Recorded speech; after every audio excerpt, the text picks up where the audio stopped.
শহীদের রক্তের দাগ এখনো শুকায় নাই, জমিন এখনো সিক্ত হয়ে আছে। এমতো অবস্থায় আবার ভোট চুরি করার পায়তারা করলে এর তীক্ষ্ণ জবাব তোমাদেরকে দিয়ে দেওয়া হবে। নিকট অতীতে আমরা দেখেছি তাদের নেত্রীকে মুক্ত করার জন্য তারা একটা বালু ভর্তি ট্রাক সরানোর সক্ষমতা তারা দেখাইতে পারে নাই। সেদিন ওই বালু ভর্তি ট্রাক সরানোর জন্য ইসলামী ছাত্র শিবিরের ভাইয়েরা সেখানে গিয়ে শহীদ হয়েছিল। তাদের কোনো ছায়াও আমরা সেখানে রাজপথে দেখতে পাই নাই। এই ঢাকায় মিটফোর্ডের সামনে বর্বরোচিত ইতিহাসের সাক্ষী তারা হয়েছে, যেখানে আইয়ামে জাহেলিয়াতের মতো পাথর নিক্ষেপ করে প্রকাশ্য দিবালোকে মানুষকে হত্যা করা হয়েছে। সাদা না দেয়ার কারণে ধরে ধরে জবাই করার ঘটনা জুলাই পরবর্তী আমরা দেখেছি। এবারের ভোট হবে সাদাবাজির বিরুদ্ধে তরুণ সমাজের দাঁড়িয়ে থাকা এক বিপ্লবী স্লোগান। বৈরী বাতাসে লাগাম ধরার যারা সেদিন শপথ নিয়েছিল আমাদের সাথে, আমাদের অনেক বন্ধুদেরকে আমরা আবার সেই পূর্বতন রাজনৈতিক বন্দোবস্তের করাল গ্রাসে তাদেরকে নিমজ্জিত থাকতে দেখছি। আমরা এই রাজনীতিবিদদের চেহারায় তখন দেখেছিলাম তারা আমাদেরকে আশান্বিত করেছিল, আমাদেরকে বলেছিল আমরা যদি ক্ষমতায় যেতে পারি তাহলে আমরা ফ্যাসিবাদ আওয়ামী দুঃশাসনের এই অবসান আমরা ঘটাবো। তারা নতুন বাংলাদেশের স্বপ্ন দেখিয়ে পরিবর্তনের জন্য বিভিন্ন ধরনের স্লোগান, কথা, রমরমা বক্তব্য আমাদের সামনে উপস্থাপন করে রাজপথ কাঁপিয়েছিল। তখন জনগণ তাদের উপরে আশা রেখেছিল, কিন্তু আমরা দেখেছি তারা যখনই জুলাই পরিবর্তন হয়েছে সেই জায়গায় রিপ্লেস হয়ে একই রকম চাঁদাবাজি, টেন্ডারবাজি, আন্তঃকন্দলে নিজেদের দলের নেতাকর্মীদেরকে হত্যা করা। এই ঢাকায় মিটফোর্ডের সামনে বর্বরোচিত ইতিহাসের সাক্ষী তারা হয়েছে, যেখানে আইয়ামে জাহেলিয়াতের মতো পাথর নিক্ষেপ করে প্রকাশ্য দিবালোকে মানুষকে হত্যা করা হয়েছে। সাদা না দেয়ার কারণে ধরে ধরে জবাই করার ঘটনা জুলাই পরবর্তী আমরা দেখেছি।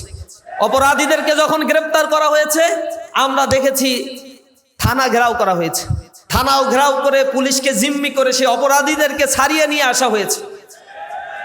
আমরা এজন্য তো দাঁড়িয়ে থেকে জীবন দেয় নাই আমাদের শহীদের ভাইয়েরা, আমাদের মায়েরা তাদের সন্তান এজন্য হারায় নেই। তাদের শুধু নির্বাচন আর ক্ষমতার পালাবদলের জন্য, একটা পরিবর্তনের জন্য আমরা যে স্বপ্ন দেখেছিলাম, কিন্তু তারা দেখেছে শুধুমাত্র লুটপাট করা। সেই বর্গীরা আবার যেন আমাদের দেশে ফেরত এসেছে। চারিদিকে অস্ত্রের মোহরা, সন্ত্রাসের ঝনঝনানি দিয়ে আমাদেরকে প্রকম্পিত করে দমিয়ে দিতে চায়। প্রচন্ড হিংসা বিদ্বেষ মনে নিয়ে বলে যে ওই মার্কা ছাড়া অন্য কাউকে আর ঢুকতে দেবে না নাকি ভোট কেন্দ্রগুলোতে।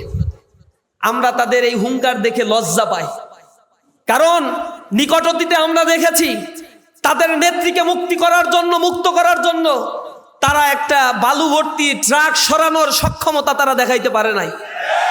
সেদিন ওই বালু ভর্তি ট্রাক সরানোর জন্য ইসলামী ছাত্র শিবিরের ভাইয়েরা সেখানে গিয়ে শহীদ হয়েছিল। তাদের কোনো ছায়াও আমরা সেখানে রাজপথে দেখতে পাই নাই। বড় গর্ব করে আমাদেরকে বলে তোমরা গণতান্ত্রিক 15 বছরের আন্দোলনে কোথায় ছিলা? যারা আমাদেরকে বলে তাদেরকে আমরা বলেছি যে গুম কমিশন যে রিপোর্ট পেশ করেছে সেখানে 31% গুমের ঘটনা। একক ছাত্র সংগঠন হিসেবে একমাত্র ইসলামী ছাত্র শিবিরের জনশক্তিদেরকে 31% গুম করা হয়েছে। আর তোমাদের রাজনৈতিক দল, সকল দল অঙ্গ সংগঠন মিলে 35% গুমের ঘটনা ঘটেছে। তারপরেও তোমরা দেখো না 15 বছর আমরা কোথায় ছিলাম। আফসুস হয় তাদের। তারা নানা ধরনের ন্যারেটিভ, বস্তা বসা, সেই চেতনার ব্যবসাগুলো নিয়ে এসে আবার বিভাজনের রাজনীতি করে এই দেশের সম্পদগুলো লুটে পুটে খেতে চায়, এদেশের মানচিত্রকে কামড়ে খেতে চায়, এদেশের সুপ্ত বারুদ গোলা নিয়ে এ জাতিকে নিয়ে আবার সিনেমিনি খেলার স্বপ্ন তারা দেখতে চায়। আমরা তাদের বলছি ফ্যাসিবাদ বিদায় নিয়েছে, এই তরুণ সমাজ রাস্তায় দাঁড়িয়ে জীবন দিয়েছে, একটা গুলি করে একটা যায় আর বাকিগুলো সব থেকে যায়। এই কথাগুলো এখনো জলজান্ত অবস্থায় রয়েছে। শহীদের রক্তের দাগ এখনো শুকায় নাই, জমিন এখনো সিক্ত হয়ে আছে। এমতো অবস্থায় আবার ভোট চুরি করার পায়তারা করলে এর তীক্ষ্ণ জবাব তোমাদেরকে দিয়ে দেওয়া হবে। এটা কোনো বর্গীর দেশ নয়, এটা স্বাধীন সার্বভৌম একটি বাংলাদেশ। যেই বাংলাদেশে ফ্যাসিবাদ তার আস্তানা গেড়েছিল, বাংলাদেশের জনগণ জীবন দিয়ে সেই ফ্যাসিবাদকে বাংলাদেশ থেকে বিতাড়িত করেছে। কোন রাজনৈতিক দল সেখানে অংশীদারিত্বের সে এককভাবে নেতৃত্ব দিয়ে এই ফ্যাসিবাদকে বিদায় করতে পারে না। সুতরাং দেশের স্বার্থে যুবক শ্রেণী, ছাত্র যুবারা আবার জীবন দিতে প্রস্তুত থাকবে ইনশাআল্লাহ। আমরা অনুরোধ জানাই, আমাদের বাংলাদেশকে এক অর্থনৈতিকভাবে দুর্বল একটি দেশ হিসেবে গড়ে তোলা হয়েছে 54 বছরে। আমাদের সমসাময়িক সময়ে এই পৃথিবীর বিভিন্ন দেশগুলো অর্থনৈতিকভাবে যে সমৃদ্ধির চূড়ায় আরোহণ করেছে, সেখান থেকে লুটপাটের স্বর্গরাজ্যে পরিণত করা হয়েছে এই বাংলাদেশকে। বাংলাদেশের ব্যাংকিং খাত থেকে 6,44,000 কোটি টাকা শুধুমাত্র ঋণ খেলাপি করা হয়েছে। এটা হচ্ছে বাংলাদেশের 1 বছরের বাজেটের সমান টাকাগুলো এখান থেকে ঋণ খেলাপি করে এক একটা বড় বড় গ্রুপ, যেটা সরকারের তোষামোদী গ্রুপগুলো, সেখান থেকে লোপাট করে নিয়ে চলে গেছে। এই দেশ থেকে $240 বিলিয়ন পাচার করা হয়েছে। এদেশের মানুষ এখনো পর্যন্ত 3 ভাগের 1 ভাগ মানুষ they are living below the poverty line. 6,20,00,000 মানুষ দারিদ্র সীমার নিচে বসবাস করে। বাংলাদেশের 54 বছর পরে এসে আমাদেরকে এই সমীক্ষাগুলো দেখতে হচ্ছে। ঢাকা সিটি আজ বিশাল এক মেগা সিটিতে পরিণত হয়েছে, যেখানে সেকেন্ড লার্জেস্ট ওয়ার্ল্ডের মধ্যে মেগা সিটি এখন পরিণত হয়েছে। কোটি কোটি মানুষ তাদের কর্মসংস্থানের জন্য এই সিটিতে এসে বাসা বাঁধছে। ভালনারেবল সিটিতে পরিণত হয়েছে, মানুষের থাকার উপযোগী নয়। বাংলাদেশের বায়ু দূষণ, ঢাকা সিটির বায়ু দূষণ, শব্দ দূষণ, এখন মানুষের জীবন যাপনের মাত্রা ছাড়িয়ে গিয়েছে। যে কোনো ধরনের ভয়ানক ভূমিকম্প, 6.5 রিক্টার স্কেলের ভূমিকম্প যদি এই ঢাকা সিটিতে হয়, তাহলে এখানে যে ক্ষয়ক্ষতি হবে তার উদ্ধার কার্য পরিচালনা করতে অন্তত বাংলাদেশের বর্তমান যে সক্ষমতা রয়েছে, এই সক্ষমতায় 10 থেকে 15 বছর সময় প্রয়োজন হবে। লক্ষ লক্ষ মানুষ সেখানে মৃত্যুবরণ করতে পারে এই আশঙ্কা করা হয়েছে। তাহলে এই আশঙ্কা তো আজকে একদিনে তৈরি হয় নাই। কেন এই ঢাকা সিটিকে প্ল্যান্ড হয়ে গড়ে তোলা হলো না? কি কারণে এটাকে সবচেয়ে নোংরা একটা শহরে, পৃথিবীর সবচেয়ে নোংরা একটা শহরে পরিণত করা হলো? কাদের স্বার্থে? কাদের স্বার্থে স্যাটেলাইট সিটি গড়ে তোলা হয় নাই? কাদের স্বার্থে অর্থনৈতিক হাবগুলো ডিসেন্ট্রালাইজ করা হয়নি? কি কারণে মানুষের কর্মসংস্থানগুলো পুরো বাংলাদেশ ব্যাপী বিস্তৃত করা হয়নি? কি কারণে উত্তরবঙ্গের ডেভেলপমেন্ট প্রজেক্ট, তিস্তা প্রজেক্ট বাস্তবায়ন করা হয় নাই?